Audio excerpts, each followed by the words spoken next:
Hey everybody, it's Gunpla. Welcome back to my channel. Today I have a pretty exciting review, or not exciting if you don't like this kit. For me, I absolutely love this kit, love the design, and I love the anime it came from. Now, if you guys don't already know, this is one of my favorite series from the Gundam universe. I love the 8th MS team. I think it's amazing. Obviously, that's why I own a couple of the actual anime cells, because not only were they a great price, I found them when I was in Japan. I love the anime. It's like a legit Gundam anime that I actually really love, and I recommend to my friends who like anime to give it a shot because I just think it's amazing. Even though it's a little older, I still love it. So if you haven't already well, you already know what it is because I have the picture in my thumbnail. I always forget that. All right, so here is the manual. Let us take a peek inside.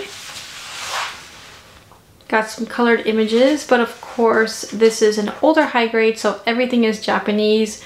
So always sad because, you know, can't read that, and I would love to be able to read this information right here and learn more about the kit, but again, it's an older one.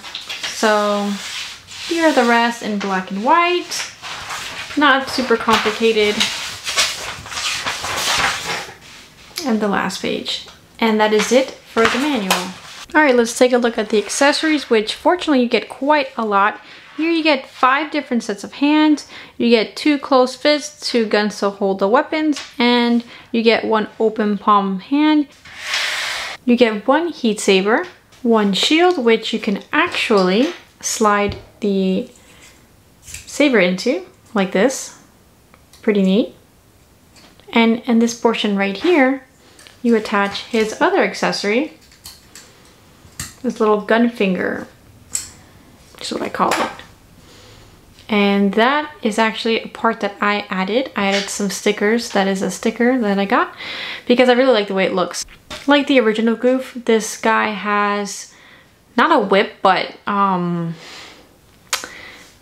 heat rod, I think is what this is called. I'm not too sure, but I really like these accessories, and it's got this little attachment at the end, and I like that you can pretty much put this in any kind of direction you want it to go in. And I just think it's a fun thing to add to the kit because it's just pretty cool to pose with this thing.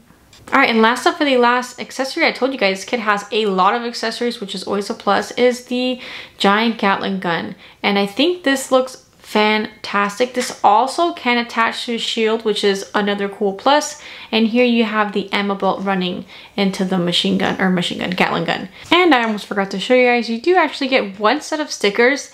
One of them I use for the mono eye, and this is the other sticker that's supposed to be used on the little 3-finger, why'd I put 4 fingers? 3-finger gun. Alright, so here he is all snapped and put together. I just did a light panel line of black on him, nothing crazy, just minimal details because I wanted to break up a little bit of all this blue plastic going on. So yeah, and there's also, as you guys can see, well, we'll see more in the video, a little bit of numb marks going on here. Alright, so let's get started into the articulation. So starting off with the head, he can do a full 360 all the way around. And actually, you can move the mono eye on him. You just have to pop the head off. And you see this little piece right in here. You just move that around and it will actually move the eye. And now, I should have probably just showed you. But... and the other direction. He's got a little bit of a forwards and backwards, but really not up too much. Moving on to the shoulders here. These are articulated. They can go up like that or down, and they go right back into place. Here, the arm connects right there, and you can swivel it a full 360.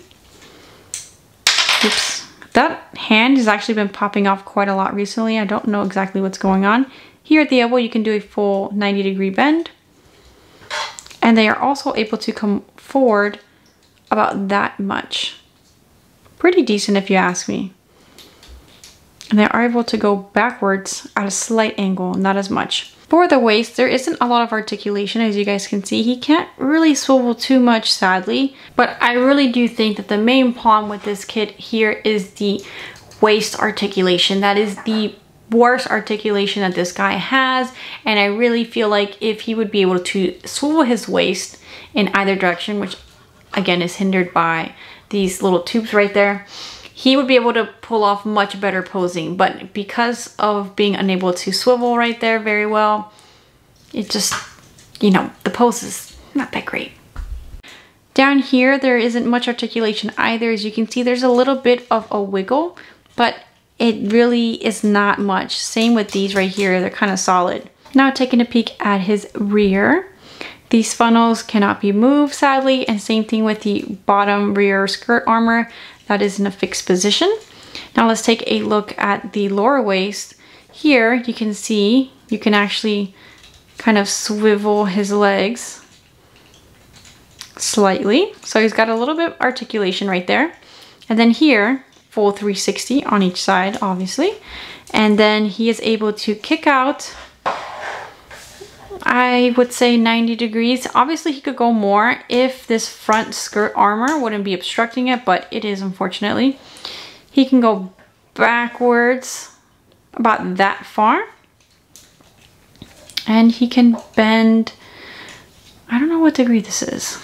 I'm drawing a blank, but you can see he can bend it pretty decently again, but then this rear kind of skirt, you know, the skirt is really obstructing his articulation, unfortunately, which is kind of sad.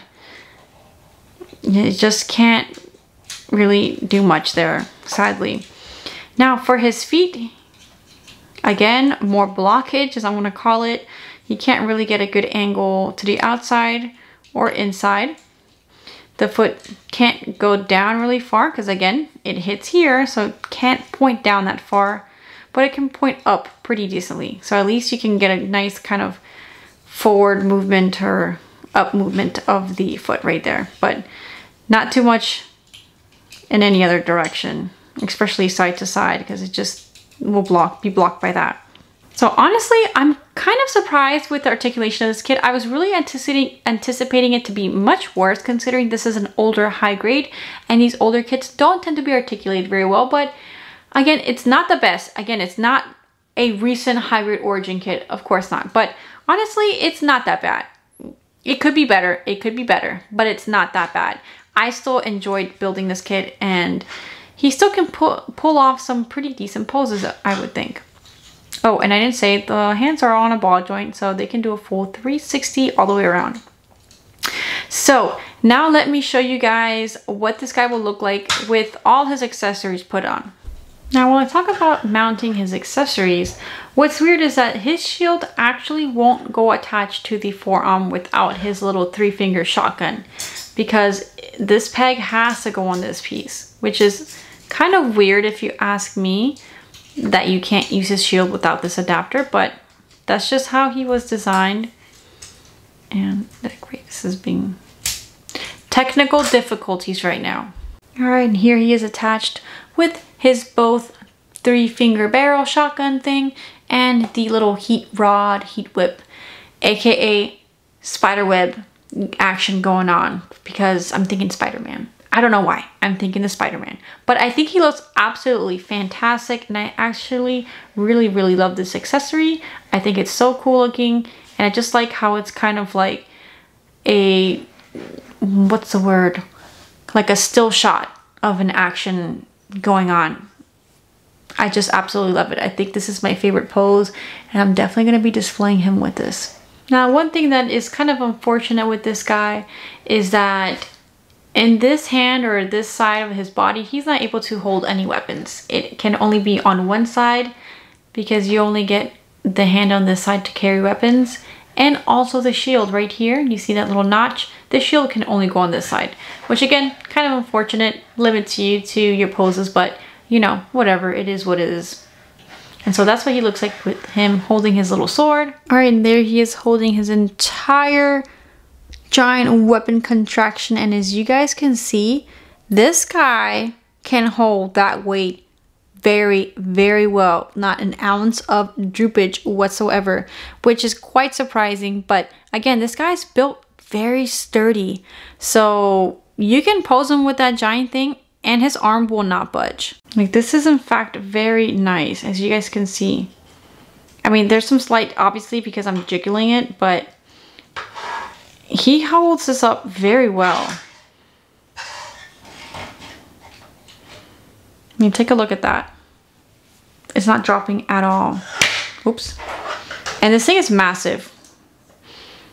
This is like pretty much the height of him right there.